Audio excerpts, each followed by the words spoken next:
Hi, I'm Elijeshca Crous, a South African registered nurse with a postgraduate diploma in children's nursing.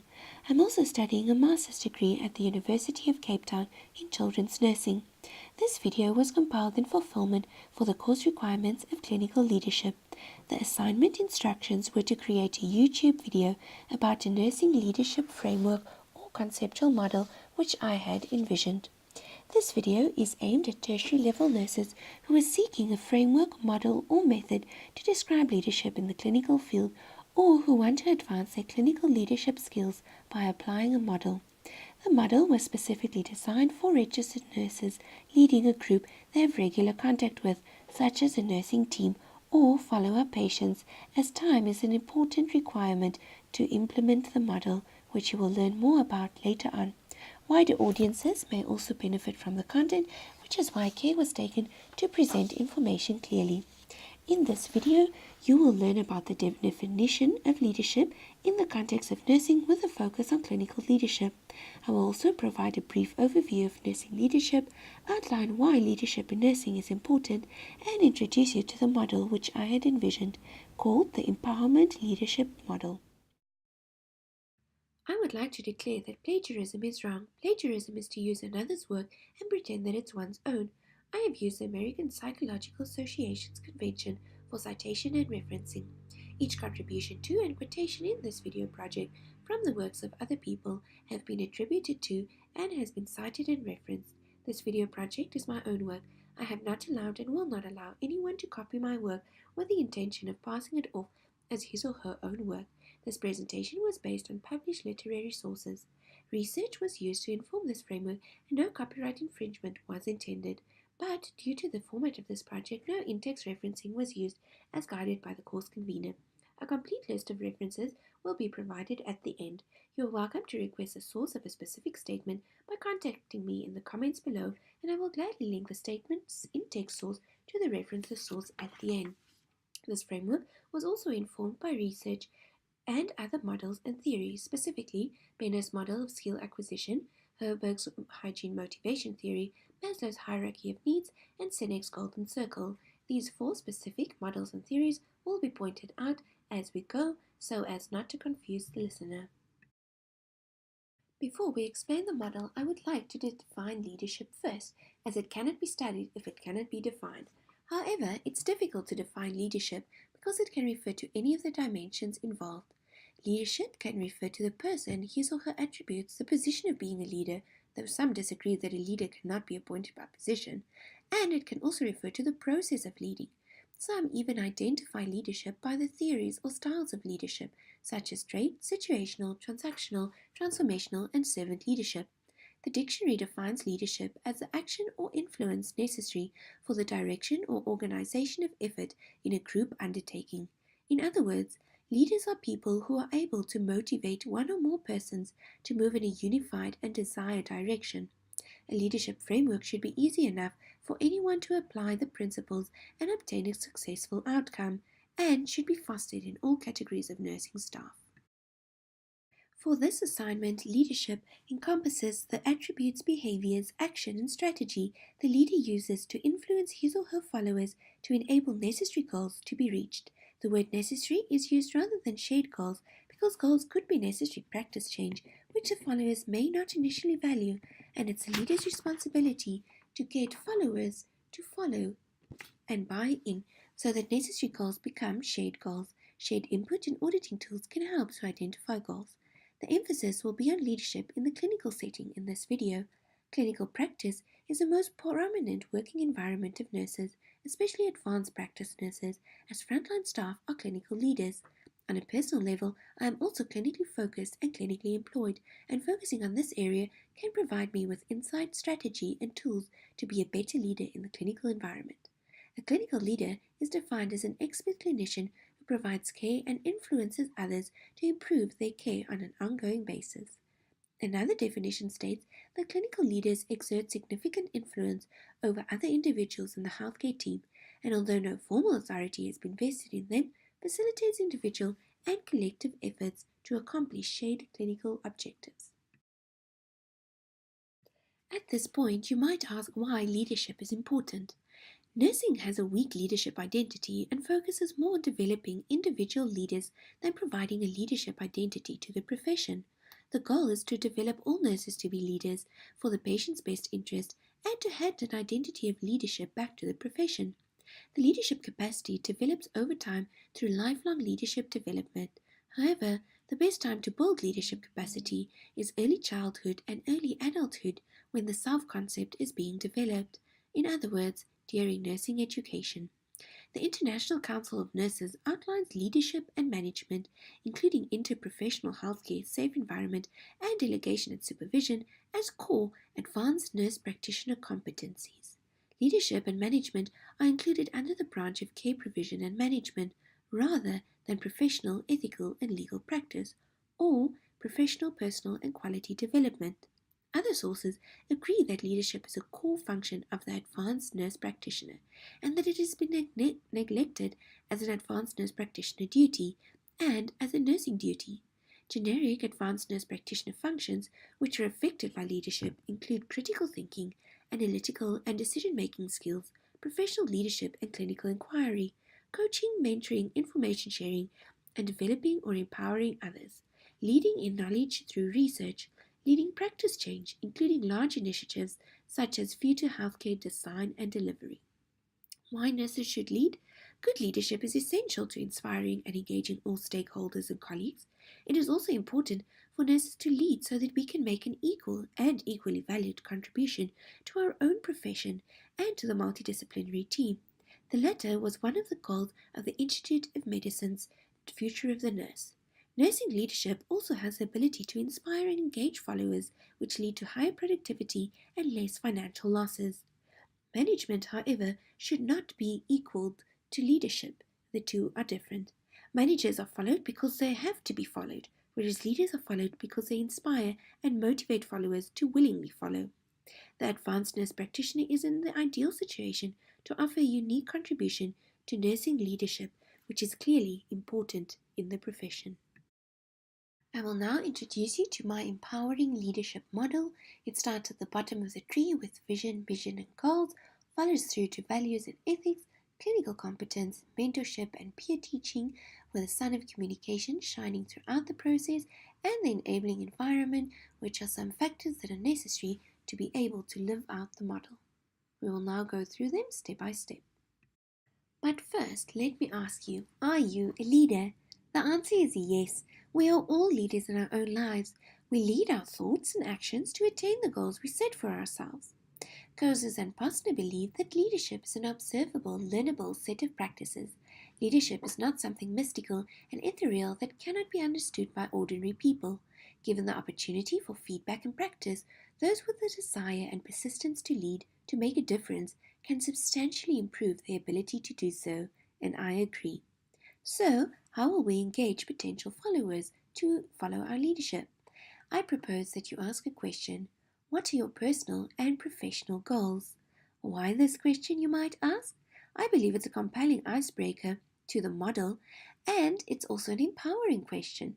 By asking what are your personal and professional goals, I not only learn about my potential followers and establish rapport with them, but I also get a glimpse into their lives and give them a glimpse of how good it feels to be able to align vision with action. The question we just asked, what are your personal and professional goals, or what are your vision and goals or dreams, aspirations for yourself and your career, links to vision. Followers follow because they believe in the direction where the leader is heading, and the leader's direction is the leader's vision. When we think about vision, we think about eyesight, and in terms of leadership, we think about our ability to create an image of what we think the future should hold. A vision statement, which is a written statement of what we believe, is the envisioned perfect future that's almost out of reach and shows a long-term commitment, ideally not of milestones which have already been attained. A vision statement forms the foundation of an organization and should direct the team's future decisions, behaviors, and action, instead of providing a step-by-step guide as to what should be done by who and when. It's a broader statement or goal requiring creativity to fulfill. Steve Jobs also believed in the power of vision, and his success was contributed to his commitment to Apple's vision. Gallo explains that jobs steered the company to a worth exceeding a 30 billion US dollars with less than 30 products in 2008 because of his commitment to focus on being excellent at one or two things rather than being good at many things. Similarly, commitment to the vision should be prioritized, and any distractions from the vision, great as they may be, Jobs advised to abort until the opportunity aligns with the vision, at which time it could be revisited. Jobs emphasized leadership does not only mean saying yes to the great ideas, it also means saying no to a lot of good ideas because it does not align with where you're going. A vision is only as good as the followers who see it through, and to get potential followers to buy in, the vision should be well communicated in writing to the target audience, and it should be clear and understandable to the target audience. Followers also buy into the vision more readily if it is formulated and delivered by a clinical leader they work alongside. Communicating the vision conveys the leader's expectation of potential followers and increases transparency of the leader and shared ownership and commitment to followers. Simon Sinek also believes in the golden circle, which is a model of presenting information in a sequence of why, then how, and then what to mobilize people to action, or in the context of this video, to recruit potential followers into committed followers. He believes the vision statement should address why the followers should be followed. This may involve why the leader believes what he or she believes and does what he or she does, or why the organization delivers the service or products it does, instead of explaining what is offered and how it is offered. But ideally, the message should point out why the follower will benefit by buying into the motivation. The why, how, what golden circle will be discussed later on under communication. Once a vision has been drawn up, a mission statement with goals ensue. A mission statement addresses how the idealistic vision will be achieved by concentrating on the now. The mission statement is a vague statement, which is why specific goals are required. Usually a mission is drawn up before goals are set. Goals help to specify the vague mission statement into specific goals, almost considered as steps, which describe specific, measurable, attainable, realistic, and time-bound goals, which, when put together, will fulfill the mission statement and to some extent the vision. Like vision, values form the foundation of any organization or cause. Most often, leaders are followed for their values more than the cause they champion. Values are principles or standards of belief and behavior about what is good and bad, or important or desirable and what not. Values influence our behavior. Values are shaped by those around us, for example, our culture, religion, the family that raised us, or the profession we are a part of. Our dominant values are developed during childhood but are possible to develop later in life. Values are extremely important in nursing, so much so that pre-nursing courses in the United Kingdom are now selecting students based on passing, among other factors, a value test wherein the applicant should resemble values important to nursing. Although current South African nurses were not selected based on their value beliefs, the leader can appeal to the followers to display a set of desirable values. A 2015 South African doctoral study indicated that nurses are judged by the public based on their caring more than their clinical competence, and South African nurses have displayed lacking ethics, values, and morality for a number of years. Other healthcare professions have also been challenged by the mismatch between growing demands for care and insufficient resources. However, nursing has displayed one of the largest roles in unacceptable and unethical practice. We all have personal values, though we may not agree on them. However, professional values are principles of belief and accompanying behavior which the nursing profession has agreed upon, and all professionals in nursing should abide by these. Statements of value and ethics in nursing are found in local and international research, the International Council for Nurses Guidelines, and the widely cited Nurses Pledge. The problem is clearly not with the availability of knowledge, but with the enactment of it, or, to put it differently, nursing suffers from a lack of clinical leadership which is based on strong commitments to values and beliefs of care. Based on a literature search and an integrative review by Elliott, Values important to nursing can be categorized as self-orientated values and values orientated towards others. Self-oriented values include integrity, which is an unwavering commitment to high professional and moral principles or standards. It includes honesty and trustworthiness and behaving in a manner which honors my conscience, as the nursing pledge puts it. The second one is competency and professional growth, which are important as William Osler summarized. He who studies medicine without books sails an uncharted sea, but he who studies medicine without patience does not go to sea at all. A good knowledge base and skill set are crucial to professional competence. The third, authority, includes knowing the professional boundaries of my profession and being able to assign tasks within the legal framework of scope of practice to colleagues. The fourth, responsibility and accountability for my actions and my team's actions, especially tasks delegated by myself to my team. And finally, caring for self, which is an important value to ensure that the carer or nurse is cared for and well. This includes resilience and emotional well-being, as nursing can include exhausting challenges. Next, values orientated towards others include caring and compassion, which involves recognizing the needs of others and responding to resolve their needs. It includes being responsive and possessing a desire to help the vulnerable. The second, respecting human dignity, which is enhancing self-respect and self-worth of others through integrity, fair or just or equal, and non-prejudiced or non-judgmental treatment. The third, altruism, is attitude and acts of caring or putting others' needs above my own to their benefit above my own, and also includes advocating for the best interest of others. The fourth, collaboration, emphasizes the importance of teamwork in nursing. Without it, the profession and its duties would fail. It includes the responsibility to create a pleasant working environment, which provides an opportunity for meaningful, safe, and fair practice. The fifth, professional advocacy, is the involvement of nurses to develop and propel the profession, for example, by conducting research and implementing findings. Respecting self and others includes confidentiality, privacy, and autonomy, which is also known as self-government. The seventh, responsibility to keep others safe, includes the safety of myself, my staff, and my patients. The next one, quality improvement, is responsibility to provide the best and latest knowledge-based care possible in the best environment and working conditions possible to the benefit of the employees, the employer, and patients. And finally, social justice and activism. Some articles believe nurses should ensure all patients and colleagues should be treated fairly and provided equal, unbiased opportunity to healthcare. Nurses, as frontline health staff, are indispensable in modeling social justice.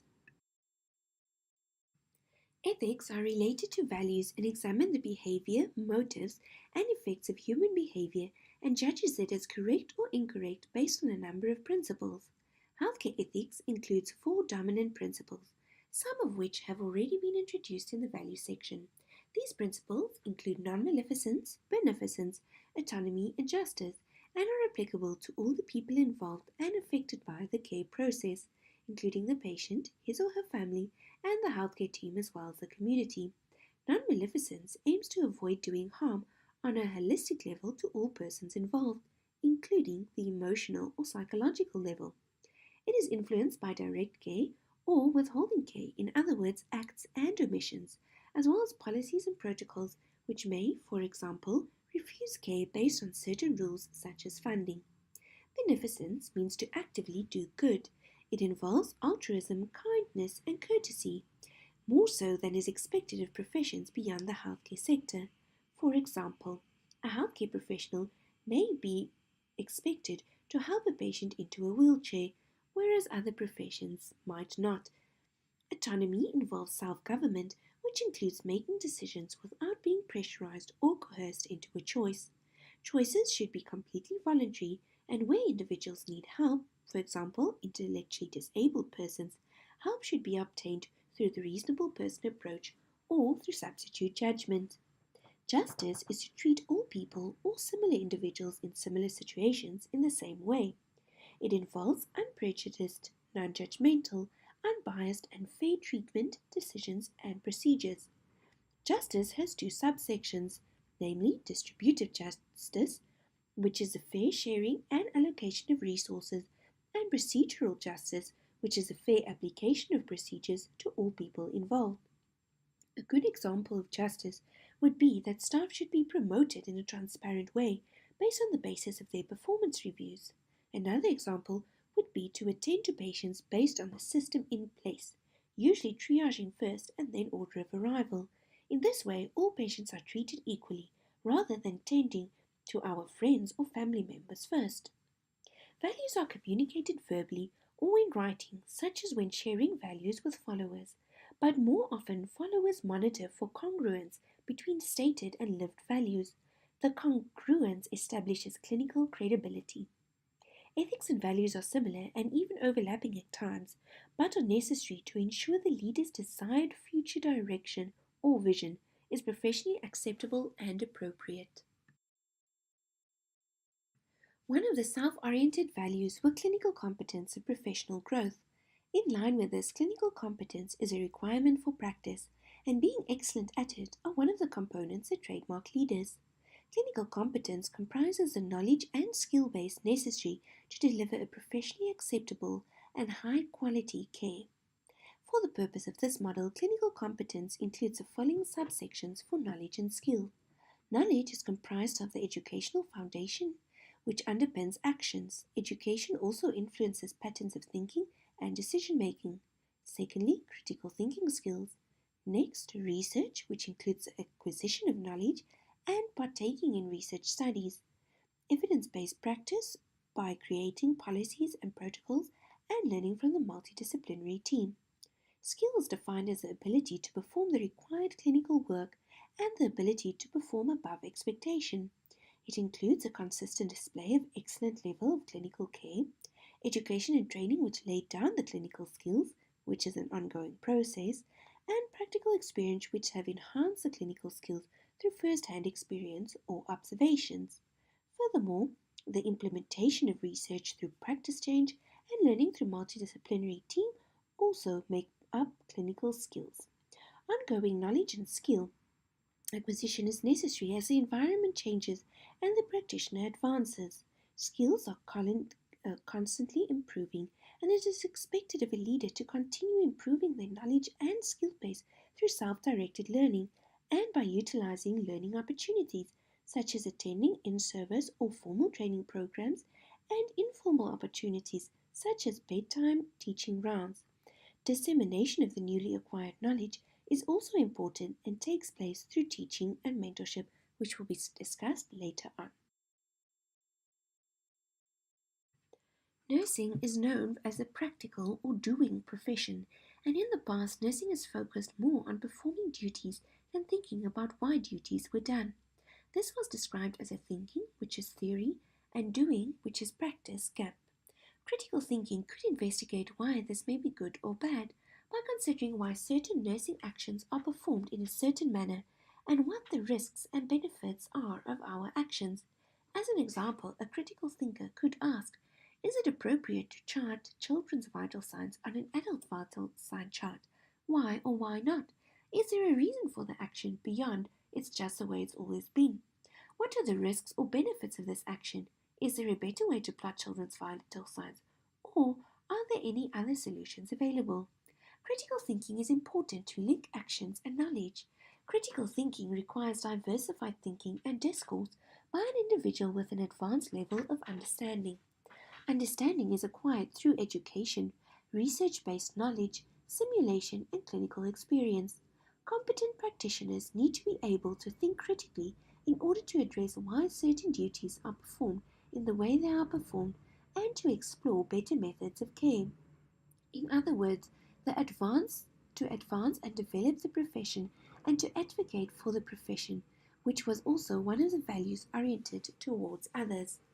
A leader supplements his or her competence and critical thinking skills with research. Research gives access to a broad knowledge base wherein good practice is reinforced by evidence and poor practice is deterred by insufficient empirical support. Research and quality improvement projects are similar But research includes ethical clearance, and because it is shared with broader communities, may be worth the effort to establish academic and knowledge-based excellence in nursing. Nurse-led research also provides an opportunity for nurses to learn not only through research, but by providing an interface to link to practice, theory, or teaching, and multidisciplinary team integration. A clinically competent leader is far towards the higher end of Benner's model of skill acquisition and has a large knowledge and skill base. Because of his or her access to a vast amount of stored information from prior experience, decisions can be made quickly with more relevant and accurate conclusions than those made by novices. Based on these conclusions, calculated risks can be taken by expert clinicians. An example of a calculated risk would be a child who presents with severe stridor. The clinically competent leader can quickly weigh up the risks of the condition with the benefits of self-initiating the first dose of an adrenaline nebulizer treatment while the patient waits to see the doctor. Followers admire the foresight of clinical leaders and their calculated risk-taking, which is one of the trademarks of nurse experts, according to Benner. The clinically involved nurse is the best source of insight and guidance into the local context of practice. An involved practitioner is also able to think more critically, including noting information important to the context that others may miss, because he or she has first-hand experience with the environment and its components. Clinical involvement also establishes credibility by demonstrating values in action. In other words, practical involvement provides an opportunity to show congruence between the leader's stated and lived values. The leader's clinical involvement further demonstrates to followers that the leader understands the context of practice and he or she is able to address follower concerns as they arise. By helping to relieve the overburdened healthcare system through rendering care, possible followers' needs are also addressed. This also shows that the leader does not expect more than he or she is willing to offer, again showing congruence and values in action. Colleagues find a clinically involved leader inspirational and motivating to attain greater standards of care. It also creates a team identity instead of a hierarchical structure wherein the leader is removed from followers' reality and may provide opportunity for better advocacy of the leader for the team. Clinical leaders are involved in care and their voice matters to their followers who feel a part of their team instead of subjected to their leadership. An example of being clinically involved would be a clinically involved nurse who could explain why the adult vital sign charts are used for children. For example, it's hospital policy, it's the acceptable norm, it's the practice change, that there was a stock out, or children ages may vary into adult parameters such as in adolescence.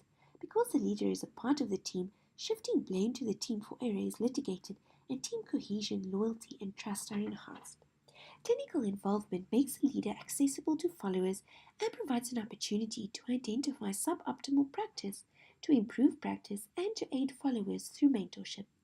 Mentorship empowers followers, especially those at a lower level of competence, with more advanced knowledge and skills. The commitment to sharing knowledge and acquiring knowledge when challenged with unfamiliar questions or situations proves the leader is committed to improve him or herself as well as the team, and followers find this admirable and inspirational. By sharing knowledge, power is also shared and the hierarchy of leadership and power is leveled, which assists in facilitating communication and building a strong team. In summary, clinical competence is necessary to improve practice and quality of care. By being practically relevant, it also provides insight into which practice changes are doomed from the start and which should be trialed. It also provides an opportunity for saving costs by identifying wasteful use and identifying areas of improvement with cost saving to the carer, the patient, the institution, and the healthcare funder. By being involved in research and policy development, nursing also displays a commitment to being a thinking profession as much as a doing profession, and a commitment to nurse-driven excellence by nurses for nurses. Communication is one of the trademarks of leadership, as is being approachable. Communication is the sharing of a message between a sender and receiver, and it may take place in a number of formats or mediums, including verbal, nonverbal, or written format. Its success is determined by the appropriate formulation of the message by the sender and the correct interpretation of the message by the receiver. This is especially important as communication can break down due to interference such as language barriers, distracting environments, or inappropriate messages, or format based on a difference, for example, culturally, between the sender and receiver. To ensure accuracy, the time and format of the message should be appropriate to the situation and people involved. Feedback from both parties also ensures accuracy. In the context of this model, communication involves linking the process of leadership to the people implicated in the process. Communication involves content, what is said, as well as how it is said, for example, with respect, correct timing, and emotional intelligence. In terms of leadership, which seeks intrinsically motivated followers, communication is key to ensuring the followers understand the direction and the benefit of the leadership to themselves and willingly follow. Communication is a key leadership skill because a leader without followers is only a visionary without effect. Communication is used to clarify information by asking a question, to give direction, for example, when delegating, or simply to share information, for example, during health education. Communication has the ability to build or break down relationships and teams. The target audience of the communication may be my peers, which constitutes sideward communication, my superiors, which constitutes upward communication, or it may be directed at patients or those under my supervision, which often constitutes downward communication. For nurse leaders, message receivers, or potential followers include patients and their families across the lifespan, nurses with varied levels of training, a multidisciplinary team who are often qualified higher than most nursing personnel, and supportive staff such as cleaners and ward clerks who may or may not have finished secondary schooling. It is important for the sender to formulate the message appropriately to his or her target audience so that it can have maximum benefit and build relationships when emotional intelligence and sensitivity to the level of understanding of the receiver is involved.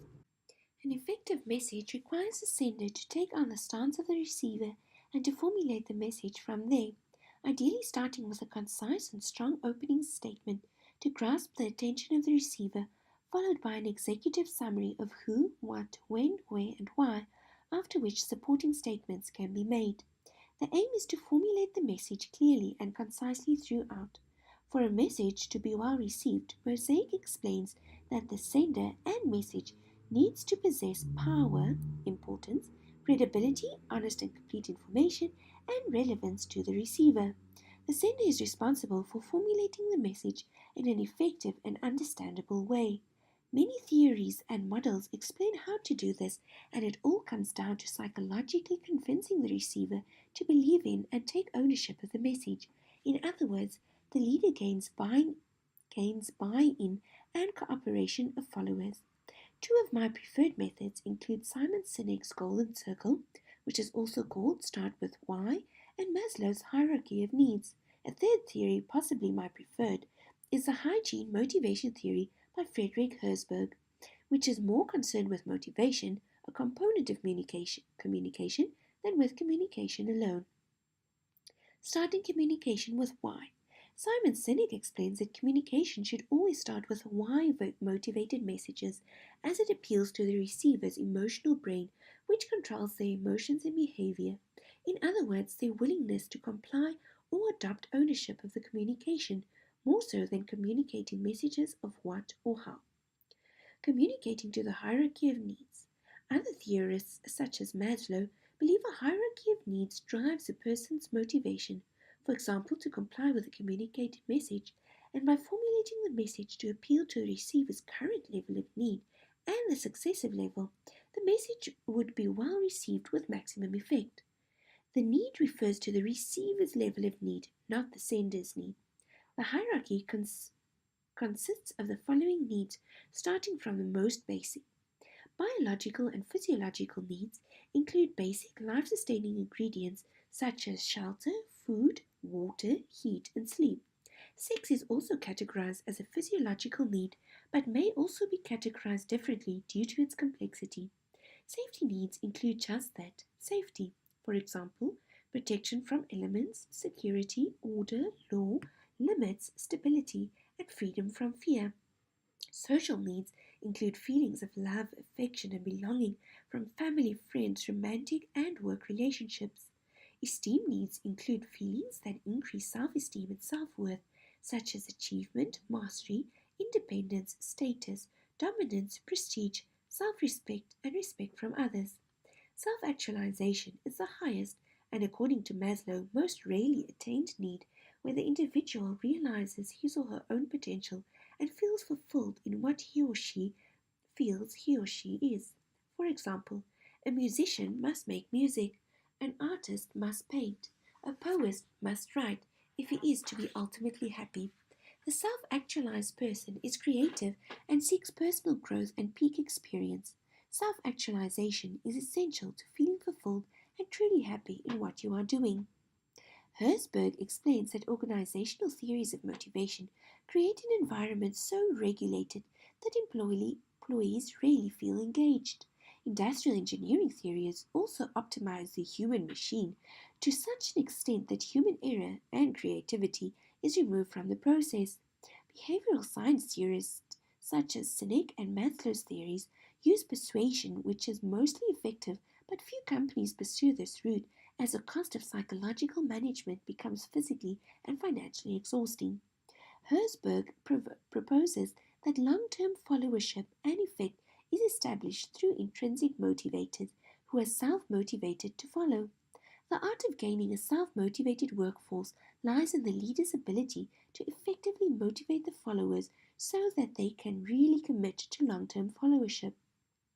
Herzberg explains that misconceptions about motivational factors have led scholars to misunderstand that factors that demotivate are not the exact opposite of factors that motivate.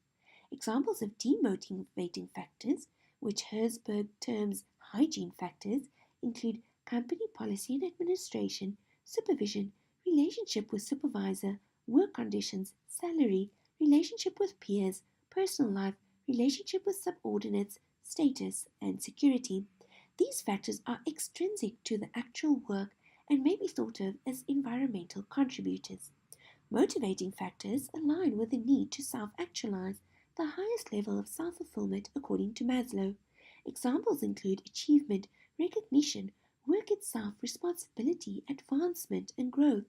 These factors are intrinsic to the actual work. Herzberg's hygiene motivation theory proposes that job enrichment, not loading the job with higher demands at the same meaningless level, in other words, not challenging the follower to grow, is a key to unlocking self-driven or intrinsically motivated employees. Job enrichment can be achieved through the following steps: selecting jobs to enrich where industrial engineering investments are feasibly affordable, attitudes are poor, hygiene factors are becoming costly, or motivation will enhance performance. Approach the process of enrichment with a conviction that the jobs can be changed. Brainstorm a list of changes that could enrich the jobs. Do not consider practicality or feasibility. Now eliminate hygiene-related factors. Then eliminate generic descriptions which are not specific and will end up being ignored in practice. Next, horizontal job loading needs to be eliminated. Herzberg explains that inclusive processes where followers are included at this level of change may slow down the process, often by focusing on hygiene factors. Inclusivity only produces short-term buy-in by followers. He proposes avoiding direct participation from followers from this point forward.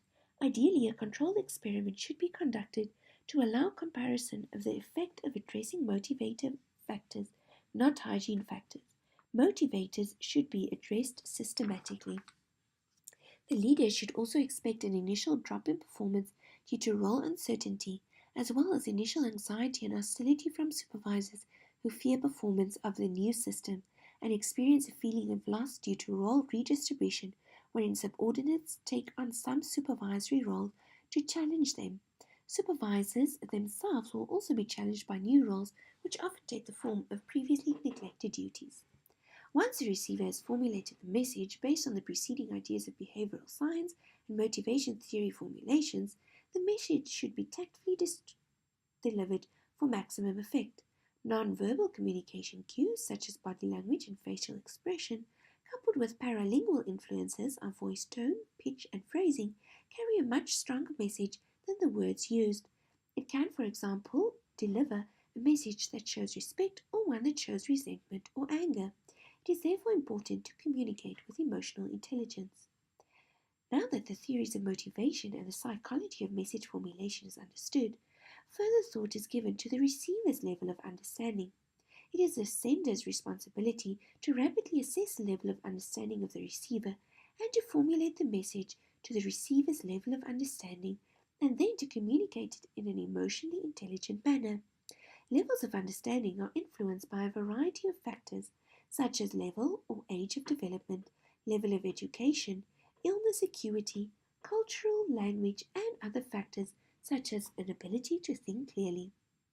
Information should be shared based on the need or desire of the receiver to receive the information and then their ability to process the information. It is the sender's responsibility to tactfully formulate the message in a way that the receiver will be able to understand and utilize the information. Sometimes the sender may need to send a message irrespective of the receiver's desire to hear it, for example, when addressing adverse events. Here, the message should still be formulated based on the preceding theories and models of communication and motivation. Once the need has been established, the necessary information should be delivered to reach the target audience. Most of the nurse leader's information is shared with other nurses, who may be students or colleagues. Benner's model of skill acquisition was used as a guide for assessing the target audience's level of understanding and thinking so that the information can be tailored to that level and mentorship be instituted to move the learner to the next level. Patricia Benner's model of skill acquisition holds 5 levels of competency for nurses. It is based on the Dreyfus model of skill acquisition, which appeals to wider audiences. I postulate it is possible to extrapolate Benner's model to wider audiences affected by healthcare, such as when providing health education to a mother of a child with a long-term condition such as a tracheostomy or leukemia. The 5 levels of skill acquisition are successive and include the novice, who lacks experience and therefore is unable to contextualize rules or decisions made; the adult beginner, who has a slither of exposure and is therefore able to recognize aspects or recurrent meaningful characteristics of a situation that are important, but the beginner cannot yet prioritize care and still requires support in the clinical realm. The competent practitioner has some work experience and is able to practice without support. He or she is able to prioritize care and contextualize the actions with long-term goals. He or she is, however, not as swift and flexible as a proficient nurse. The proficient nurse has substantial practical experience and, through holistic analysis of the situation, is able to recognize maxims or abnormalities and prioritize care speedily. The proficient nurse views all information in context and is able to quickly ascertain the problem without spending time on irrelevant detail. The expert nurse has even more clinical experience and is also able to quickly identify abnormalities and institute appropriate care. He or she is often described as intuitive in decision making, even though he or she does not always base decisions on analytically guided tools. When the message is formulated to meet all the needs of followers, smooth communication ensues. It is, however, crucial for the leader's sender to be able to read and send appropriate non-verbal communication signals for maximum benefits of the messages. Leadership and its positive effects has a better impact and represents leadership more authentically when the leader empowers followers to become leaders in own right. Throughout the cycle of leadership, the leader is expected to share knowledge with his or her followers. One method for sharing knowledge and establishing followers as leaders is through mentorship. A role-appointed mentor is someone who supervises, teaches, and assesses nursing students in practice settings. Similarly, a nurse leader who mentors his or her followers teaches and guides them to attain new knowledge and skills in their area of practice. Mentors act as a value-based role model who inspire better delivery and standards of care and ultimately better patient outcomes. A 2016 doctoral study by Jones Although his study focused on registered nurses being mentored, it included further benefits of mentoring, such as better socialization and support of new registered nurses, which led to higher retention rates and quality of care, as well as higher patient satisfaction rates, and ultimately served as a cost containment strategy. Other studies confirmed her results in broader nursing populations. For mentors to be effective, they should be respectful and act in the mentee and patient's best interest, in addition to displaying professionally appropriate behavior. Mentors also empower mentees and use a variety of skill acquisition methods such as demonstration and independent thinking. Mentors also include their mentees in their care team, giving them an opportunity to associate with and learn from the expert nurse mentor. By sharing knowledge and skills through mentoring, hierarchies of power are shared with the followers. Another method for breaking down hierarchies of power is through peer teaching. In the context of this model, peer teaching is where peers, or people in a similar profession or with a life association, teach one another. Peer teaching empowers followers to become leaders as they build confidence through the leader's mentorship and enabling to share knowledge and skills with their peers, and in so doing being transformed into leaders in own right. Once followers have moved on to become leaders, our profession and health system can grow stronger with a higher value-based workforce who are committed to excellence. Referring to Maslow's hierarchy of needs, leaders are also self-fulfilled, happy people who lead more productive lives. Beyond the process described in my empowerment model of leadership, the environment should also favor the opportunity to lead and to apply the model. I postulate three crucial factors required for leadership. These are time, opportunity, and resource. Time. Leadership is not an instantaneous decision or built on a single act. It requires the leader to establish credibility and often some rapport with the followers before they willingly follow. Time is crucial to display congruence between values and actions, which ultimately inspire trust, cooperation, and followership. Opportunity. The second requirement is the opportunity to lead. Even though leadership does not require an official or senior position, not being in such a position could limit the opportunity to lead. Examples including having no time to implement the leadership model, such as not being granted an opportunity or receiving active resistance to formulate a vision and establishing goals for the unit. The leader, although met with challenges, can rise above these challenges to lead irrespective. Leadership is lived in the way we carry ourselves and interact with others. For example, the leader can formulate his or her own vision and live out the values of nursing, and in so doing establishing credibility among peers who will respect and follow the leader. And finally, resource. Similar to opportunity, resources are needed to lead well. Having insufficient human and physical resources does not make leadership impossible, but more difficult. Creativity may even be an effect of improvising due to insufficient resources. It could combat quality of care and lead to low morale amongst staff members, but it could also fulfill self-actualization needs. I believe this model will be effective because the strategies it uses were mostly research-based. Some aspects were also based on personal first-hand experience, estimated guesses, and on the information that other nurses provided me about what's important to them. The model also supports the domains of transformational leadership, which is widely known as an effective style of nurse leadership. I believe in this model and cannot wait to test it empirically to see its effectiveness. I hope that you enjoyed learning about the components of my leadership model, which are vision, mission and goals, values, ethics, clinical competence, mentorship, peer teaching, communication, and an enabling environment.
You will now see the references. Because this video did not use in-text referencing, some of the sources are also not in the reference list according to APA style citation, and they are first listed before the complete reference list is provided after that.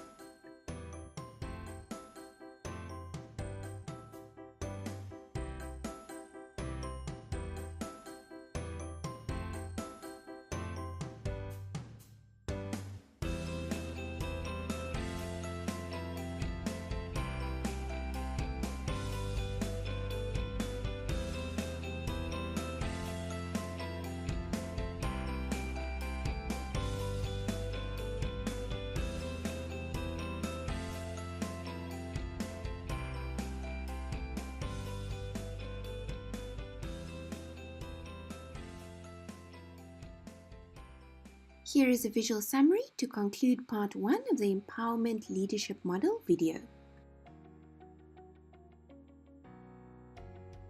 Thank you for watching. This is the end of part 1. You're welcome to look at part 2, which shows the application in the form of a narrative, scenario, or case study. You're also welcome to contact me through the comments below.